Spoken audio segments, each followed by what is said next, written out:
This is an FCS playoff team, and you don't make it that far if you can't figure out how to win a whole bunch of football games. In fact, 2 seasons after that, they walked into an FBS stadium and won the game. Normally, when you get that far, you're a hop, skip, and a jump from moving up to the big time. But this program went the exact opposite direction, because less than 7 months after that season, the institution announced that they were leaving Division I entirely. And they didn't even just move down to Division II. They voted to drop down all the way to Division III, where they don't give out scholarships at all. None of this was an accident. And what happened after that moment is perhaps even more tragic, but we're getting to that part in a moment.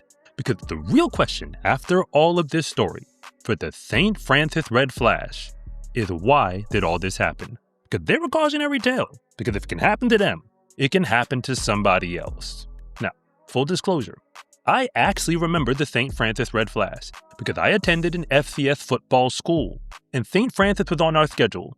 We never took them all that seriously, but the games were competitive. They went back and forth. By the time you get to 2022, the Red Flash were actually good. They started their season playing FBS Akron, and although the Mid-American Conference might as well be an FCS conference, they are not. That game actually went to overtime. They lost by a touchdown, but it means they knew what they were doing on the field. And by the time they got rolling, they won 9 games in a row. They eventually finished the season 9-3. They were NEC conference champions, which, no, it's not the SEC. We are talking about the NEC, the Northeast Conference. And they made an FCS playoff appearance.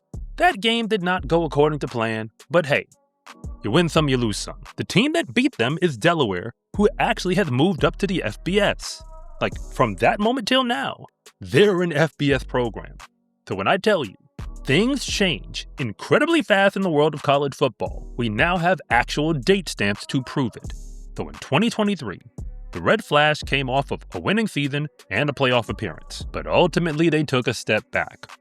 They went 4-3 in their conference, so no, they didn't win the whole thing. But they only won 4 games that entire year. They lost quite a few close games. I mean, the names of the teams don't matter all that much. But what does is they played another MAC conference FBS opponent. They go to Western Michigan, and the game was actually competitive. They lost 34-17, and considering 3 of their regular season losses were by 3 points or less, they very easily could have had a winning record, and, well, a whole bunch of things would have changed for them. But when you move on to 2024, this is where things get incredibly interesting. Because they opened their season against Mid-American Conference opponent Kent State University. Kent State is not particularly good in the FBS. That's another conversation for another day. They would actually go on to finish that season winless at the FBS level. But they also finished it winless playing against this FCS opponent, St. Francis. At the end of the game, the score was 23-17. That is the first victory against an FBS opponent in St. Francis Red Flash School history. The season itself, they only went 4-7. And just like the last one, there were several games that could have gone either way. So the Red Flash are a legitimate college football program that by this point had had a playoff appearance, had played FBS opponents tough consistently, and now won a game. You would think that if they just doubled down in recruiting, figure some things out, let some people fall to them in the transfer portal, 2025 could be a huge step for them going forward. They could at the very least get back to the playoffs. Or perhaps even make a real run at a title. Never mind the fact that the Northeast Conference has never sent a team all the way to the FCS championship game. But of course, there's always a first. Somebody's going to have to do it. But we soon found out it was definitely not going to be the Red Flash. Because just a few months after the football season ended, it was March 25th of 2025, and St. Francis University, as a matter of fact, just had a college basketball team qualify for the NCAA tournament. Yes, March Madness. So things were going pretty well over there for the athletic department. But the school disagreed and said, we are officially going to abandon Division I. I'm not making any of this up. They actually told us the reasons. They said with the changing landscape of the NCAA, everything that had happened with pay for play, or NIL as people like to call it, the transfer portal, the rising cost of college sports, St. Francis said we're getting out of Dodge. we will leave Division I. That means that their basketball program actually had to ride off into March Madness, knowing good and well there would be no Division I basketball going forward. As for the football team, they had just come off of this FBS victory. There was real reason to hope that things would get better. And the school was not killing the athletic department or even killing the football team, but they were pulling the plug on Division I. But if you're new here, I want to say thank you for even making it this far into the video.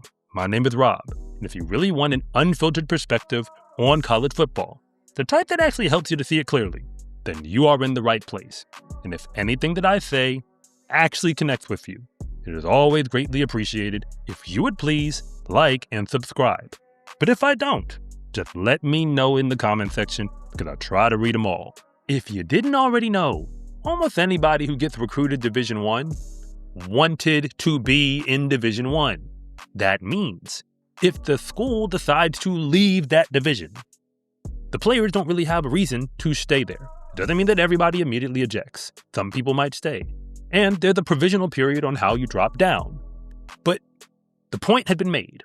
St. Francis was leaving, and they had no intentions of coming back.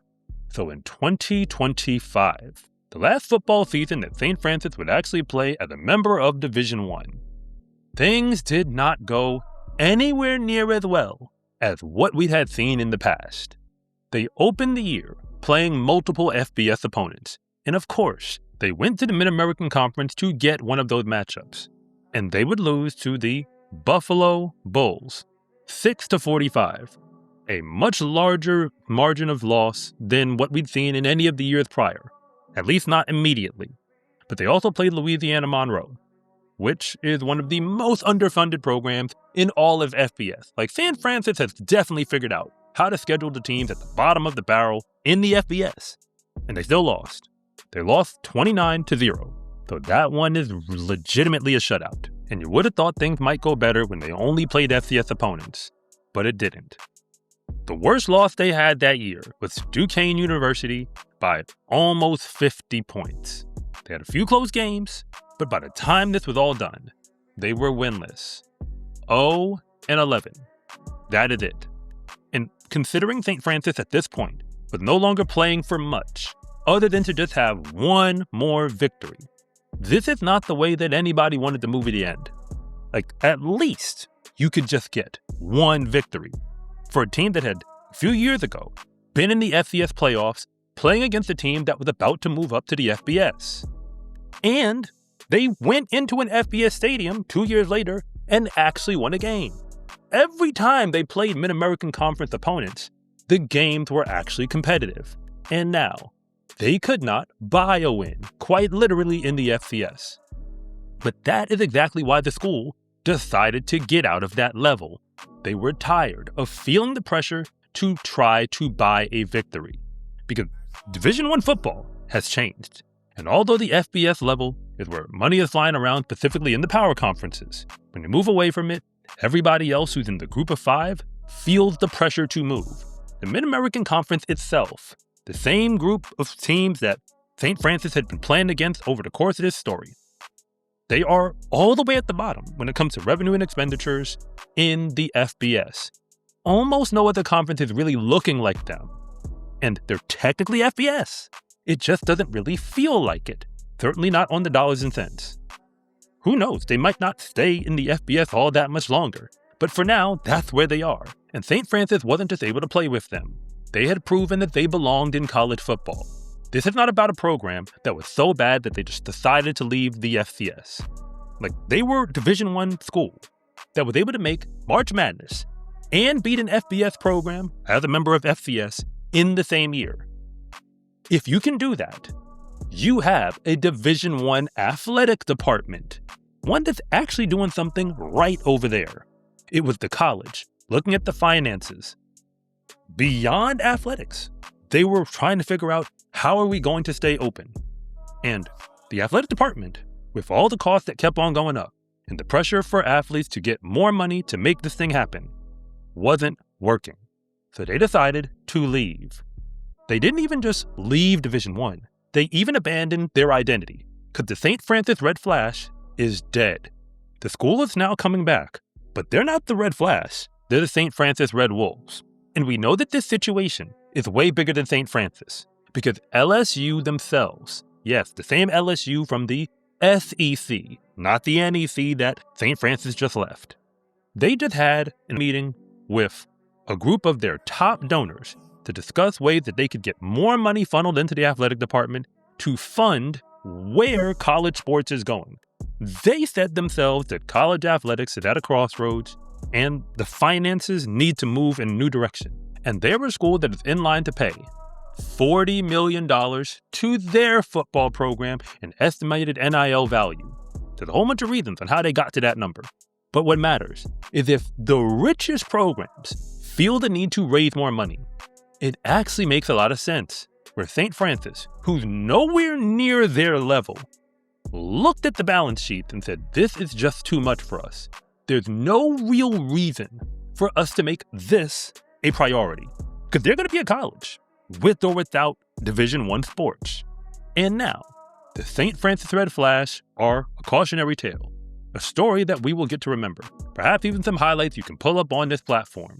But no, they are not a Division I football team anymore. And unfortunately, it looks like this story is likely going to come back again with somebody else's program sooner rather than later. And I hope I'm wrong about that last part, but I doubt it. If you actually made it all the way to the end of this video, I do have to admit that thank you doesn't do it justice anymore because you are a real one.